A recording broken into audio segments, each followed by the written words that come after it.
Ladies and gentlemen, I am delighted to introduce the wonderful Carrie Hopkins Doubts, who will be presenting 3 tips for celebrating the holidays during a time of loss and grief. Thank you Thank, and welcome. thank you, Maggie. Thank you. Hi, everyone. Hello, my name's Carrie Hopkins Doubts, and as Maggie shared with you, I'm going to share a little bit of information about how to deal with the holidays when you are dealing with the loss of a significant loved one, like a parent, a spouse, a partner, a child, your pet. This first holiday season without them can be extremely challenging, and it often feels like something to be endured until you get into the next new year.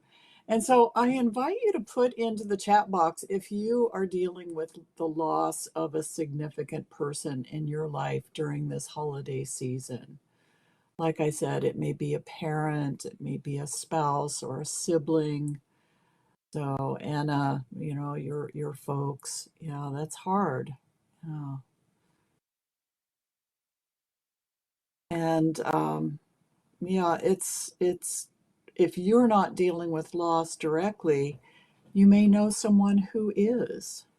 And so if you're not experiencing loss and grief right now, perhaps someone who's close to you is, and this information you'll hear from me today can help you support them at this time as well. So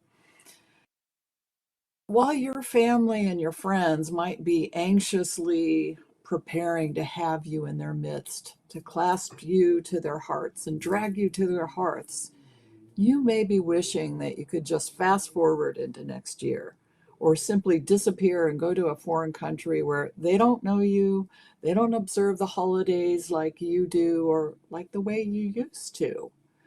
And so, yeah, lots of people are going to be experiencing some kind of dissonance when it comes to the holidays. So, dealing with loss at the holidays is hard. It really is. I won't lie to you about that.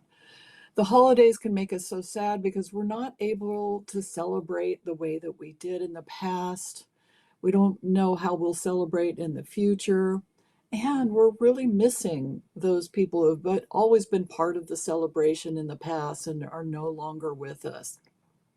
We're kind of caught in between that old and the new, and things that were familiar, comforting rituals of holiday celebrations, they bring pain. And we haven't figured out what our new ways of dealing with and celebrating the holidays are yet. And sometimes the idea just of celebrating it all just seems ludicrous, just especially in your first year of loss. And whether your loved ones died recently or a long time ago, the holidays will bring up powerful memories that may trigger your grief. I think a lot of people are um, surprised by this when, oh, it's been 10 years since I lost my parents. All of a sudden, I'm looking for that cookie recipe that my mom always made and I can't find it. And the loss comes flooding back. And you're crying over a cookie, but really you're crying over something much more significant. And so, yeah,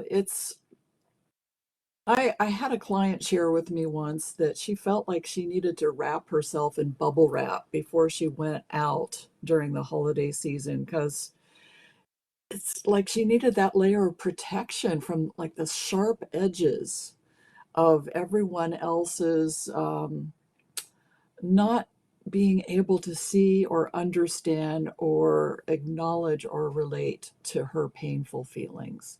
So you may not feel like you need to wrap yourself in bubble wrap, but you may be feeling really out of step with the rest of the world. So the rest of the world's going on about their business, they're shopping, they're playing the holiday music, they're attending parties, all those usual activities that people define as the holiday spirit. And I wonder how many can relate to that, where you feel a little out of step with everybody else's joyful, jolly feelings of the holiday. And so, yeah, it's you can see everyone around you. They're engaged. They're in that holiday spirit. You may just find yourself not in the mood to do any of that. And despite the urge to completely withdraw from your life, I really do urge you not to isolate yourself, not to hide away from those you love, to grieve alone. That can sometimes intensify your feelings of isolation and loneliness. And so, even when you're hurting, it's really important to acknowledge your need to belong. We all have a strong need to belong in, whether it's our chosen family groups or friend groups, or in some way where we don't feel like we are completely out of step with everyone else. And so, Sharon, yes, I feel really out of step with others. And Alex, I relate because my husband's religion is against Christmas. Yeah, no, I hear you. It makes it awkward. So, my own mother died on my birthday, which is the day after Christmas. She was in the hospital on that Christmas, and we were preparing to go see her. And suddenly, on my birthday, we got the call that she had passed. And that was over 10 years ago. But still to this day, when the calendar rolls around to December, I find myself thinking about my mother and wishing, she was with me, and how difficult a time it was when she passed. To be expecting to see her, and then all of a sudden she was gone. And what I learned from my own personal experience, and from the personal experience of many of my clients, if your person died at or near a holiday, those two events may become forever linked. So there's the joy of the holidays, but also, oh, that's the day, my father passed. Um, it can make the holidays more painful, more stressful, especially if you have unresolved feelings about that lost relationship. So, Christmas is always my favorite holiday. My mom had always done such a beautiful job of making it a special day for us. And then it being my birthday, the day after, she always made such a big deal about my birthday, giving me the choice of what I wanted for dinner. There was always presents that were saved for my birthday. And I remember that. And there's nothing like what your mother does for you to celebrate your birthday that makes it all the more nostalgic when she's not there to do those things. So Christmas still is my favorite holidays in a lot of ways, but I needed to find new traditions, new ways to help me honor the passing of my mom while still staying present to enjoy the time with my family now. So I'm going to share with you some tips, for helping yourself uh, at best cope with the holidays and perhaps even enjoy the holidays. And I call these the three C's. So it makes it easy to remember. So the first C is choose. Choose. So you can feel obligated to be part of activities or events that have the potential to increase your pain. So think about this. Remember, you do have choices. You're not obligated to say yes to everything. You get to decide what activities you want to be part of, and who you want to be with, and what you want to do. And I really tell people to not take it upon themselves to overwhelm themselves with too much stress and too much to do. Nobody needs to stress themselves out, and especially when you're grieving, you don't have the emotional reserves that you are used to having. So it's not a time to overburden yourself and try to do too much. Let go of what you think is expected. Like, for instance, sending the usual holiday cards. People will get it that you're just not up to that this year. And so I just really recommend you only choose to do those things that will give you a sense of connection and joy. And while you're contemplating a choice, say it's an invitation or something that has come up, and it regards who do you want to spend the holidays. Ask yourself, where will I feel the most safe, the most accepted and welcomed, no matter how I'm feeling when I arrive.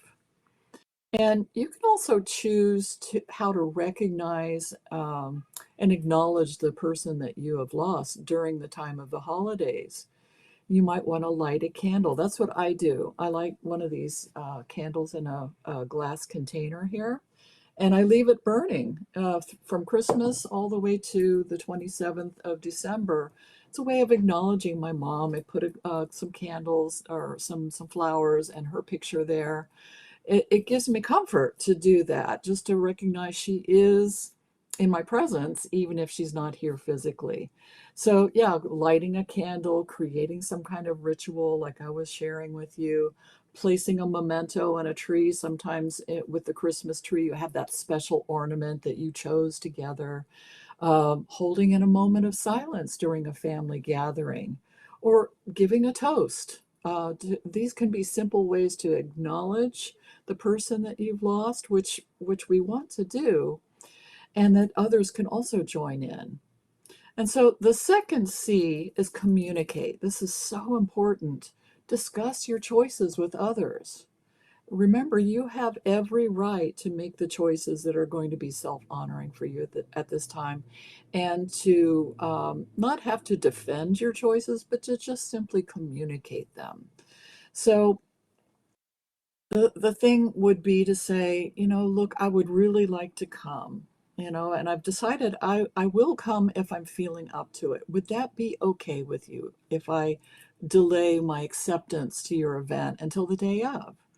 Or also, would it be okay with you if I come and if I'm not feeling up to it, I leave a little bit early?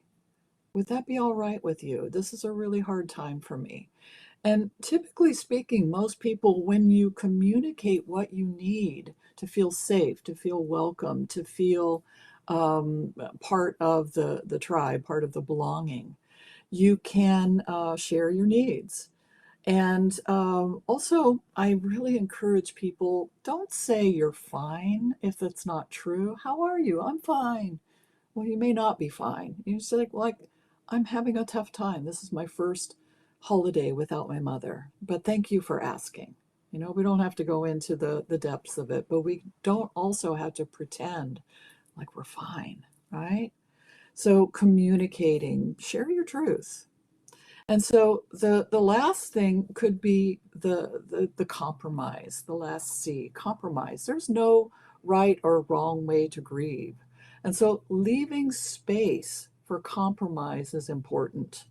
So say you are in a family gathering and you've all lost your mom, you know, you may have an idea of the way to honor your mom, that she's is no longer with you, and another family member might not agree. It may not like this at all.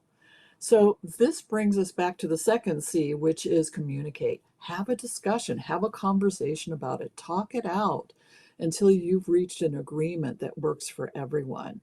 And so everyone needs to be honored. And your grief also, if it's present for you, it's really important to just take that time.